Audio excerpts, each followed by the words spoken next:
Payers are looking for all sorts of evidence, but they're particularly interested in comparative information other than placebo, so an active comparator or usual care. They're looking at cost offsets, so even though regulatory requirements might be standard surrogate clinical markers, they're looking for costs, or the delta in costs. Time horizons can vary from different payers. Some want short-term information within 1 year of benefit, and some are looking at multiple years depending upon the time horizon under which they cover people. You know, in some health plans, for example, where there's a lot of churn, they're not really too interested in a long-term story.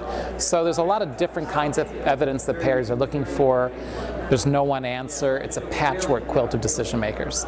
Some of the controversies are around, is it a randomized trial that we need for evidence, or will an observational study do? And if not one observational study, maybe 2 or 3. Or maybe it's a quasi-experiment. Another controversy is around what's the right usual care comparator group. Is it surgery? Is it a single agent? Is it nothing? It's just generally not placebo because most payers just don't pay for a placebo. Some of the other controversies relate to the perspective.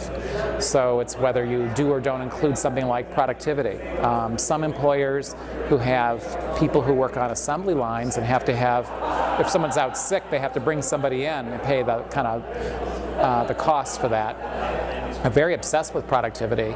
Other employers who might be like you or me and we're salaried figure if you're out sick for a few days, you're going to work really hard when you get back to work, and you don't need to have that hiring cost problem. So productivity is one of those kind of yeah, no kind of questions. And there's a lot of these kinds of controversies in this kind of research. Oftentimes people say, you know, more research is needed, and I think that's kind of a weasel word personally. It's usually the last paragraph in a peer-reviewed journal article where you outline all your wonderful research and then you go, but further research is needed.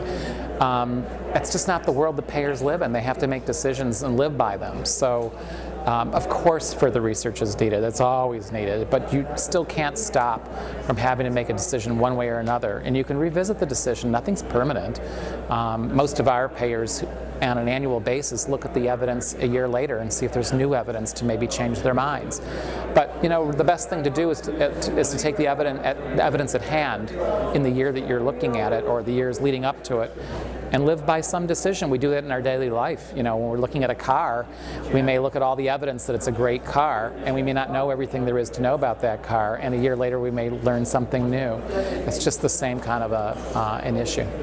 Outside the U.S., the criteria for making decisions about evidence are a little clearer because you have single bodies in these different countries who are responsible for looking at stuff beyond the regulatory filing. In the U.S., it's a patchwork of decision makers. Everybody is a little different. Perspective's different. If you're an elected official and you're responsible for a population of an electorate, you're not going to want to be unpopular and limit access to something. Even if the evidence isn't great, you may just want to cover it because you want to get reelected.